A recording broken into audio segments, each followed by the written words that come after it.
Depuis le 17 mars 1958, un satellite lancé par la marine américaine, Vanguard 1, évolue autour de notre planète. Il a pris le nom de cette fusée porteuse à 3 étages, grâce à laquelle, aujourd'hui, il décrit une ellipse qui l'amène au plus près à 640 km du globe terrestre, au plus loin à 4000 km d'altitude.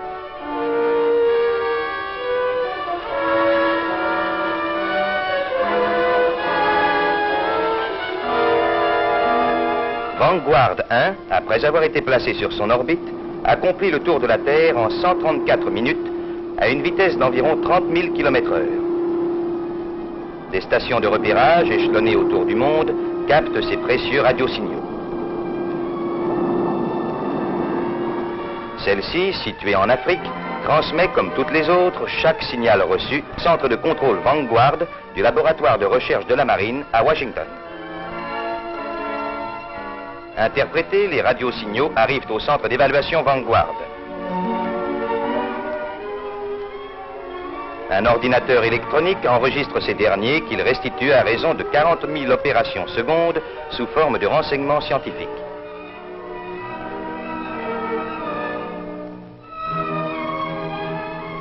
Le lancement de ce satellite expérimental laisse prévoir d'autres satellites plus grands contenant davantage d'instruments pour enregistrer les phénomènes de l'espace.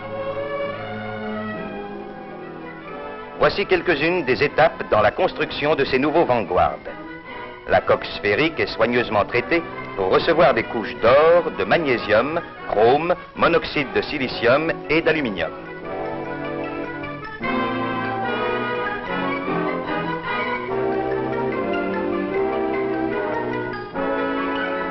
La sphère, équipée de ses antennes radio, est soumise à une rotation qui déterminera si son poids est également réparti. Condition indispensable pour que le satellite reste équilibré lorsque, dans les dernières secondes de son lancement, il est mis en rotation par la fusée du 3e étage.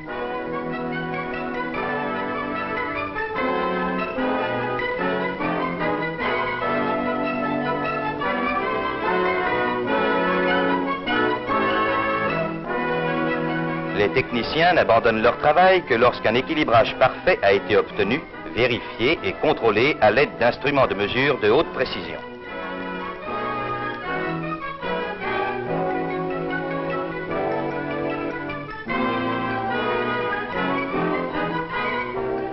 Ici, par exemple, l'on note un point que l'on devra légèrement alourdir.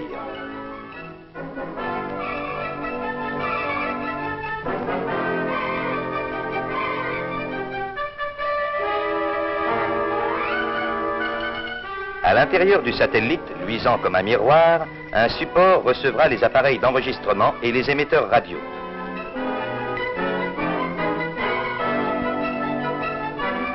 Ce support doit également répondre à des spécifications de poids très précises.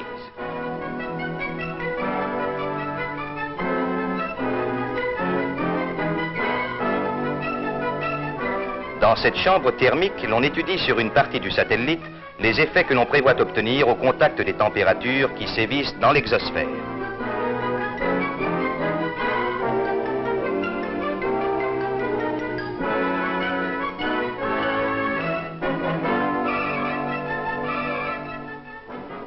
Les appareils d'enregistrement transportés par le Vanguard sont basés sur des éléments photosensibles.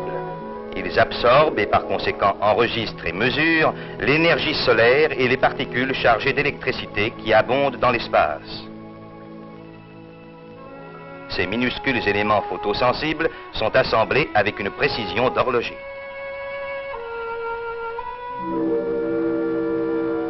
Les recherches les plus subtiles de laboratoire trouvent ici leur application. Par exemple, des bagues de pistons, diverses matières d'isolation et différents composés chimiques sont soudés par induction.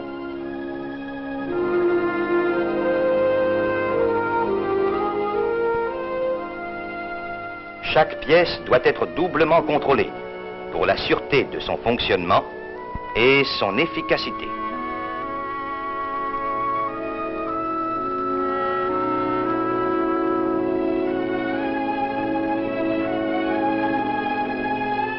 Ainsi, grâce à ces éléments photosensibles, les savants seront renseignés sur le comportement des rayons du Soleil lorsqu'ils traversent l'exosphère.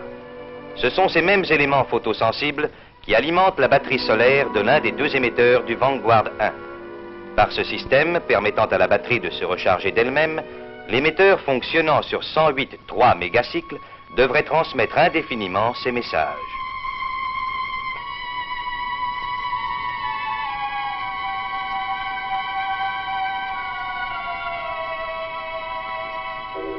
Mesure, contrôle, vérification, recontrôle en laboratoire préludent à l'installation définitive de ces instruments dans le satellite.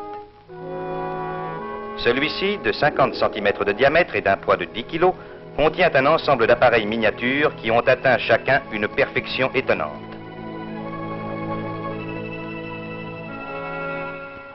Ce satellite est placé dans la coque du 3e étage de la fusée, chargée d'atteindre l'altitude orbitale.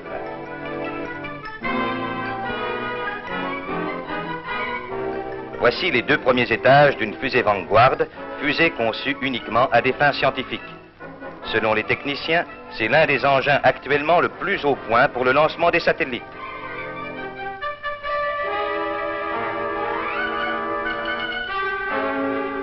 Mais plus compliqué que la plupart des fusées, son succès dépend d'un plus grand nombre de facteurs.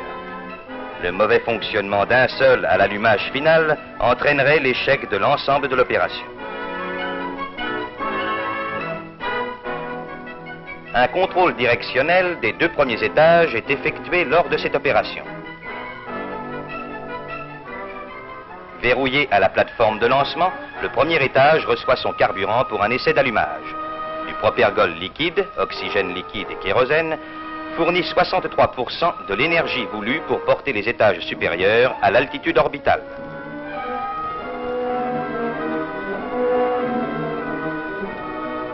Les hommes ayant la responsabilité de pomper le carburant portent des vêtements de protection contre les brûlures dues aux émanations d'acide.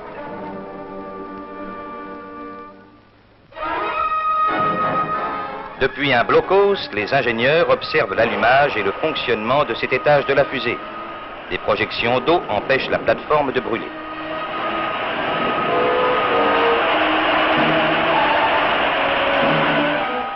Et des essais divers sont répétés pendant plusieurs jours avant que la fusée entièrement montée soit prête à recevoir le satellite. Ici, un ingénieur contrôle les cellules qui convertiront l'énergie solaire pour alimenter la batterie de l'émetteur radio. Tout est prêt, l'on amène le satellite au sommet de la fusée. C'est un instant émouvant car de cette petite sphère dépend beaucoup de notre avenir. Elle nous livrera peut-être la clé qui nous fera percer les mystères de l'espace. Le satellite se détachera de la fusée porteuse lorsque l'altitude orbitale sera atteinte, sous l'action d'un ressort déclenché par un mécanisme automatique. Nous vivons les derniers instants qui précèdent le lancement. Le carburant va bientôt arriver dans les chambres de combustion. Le système de guidage électronique est mis en marche.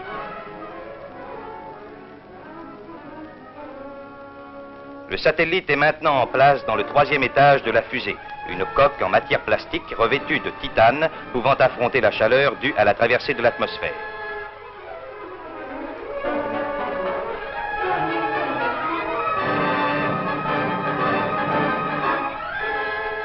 La plupart de ces techniciens sont de jeunes ingénieurs sortis il y a quelques 10 ans de leurs écoles.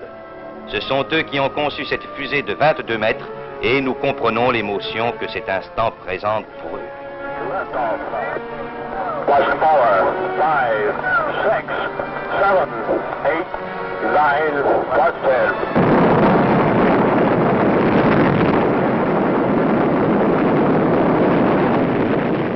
Ainsi, avec l'Explorateur et avec Vanguard 1, le programme américain de satellite apporte une précieuse contribution scientifique à la communauté mondiale.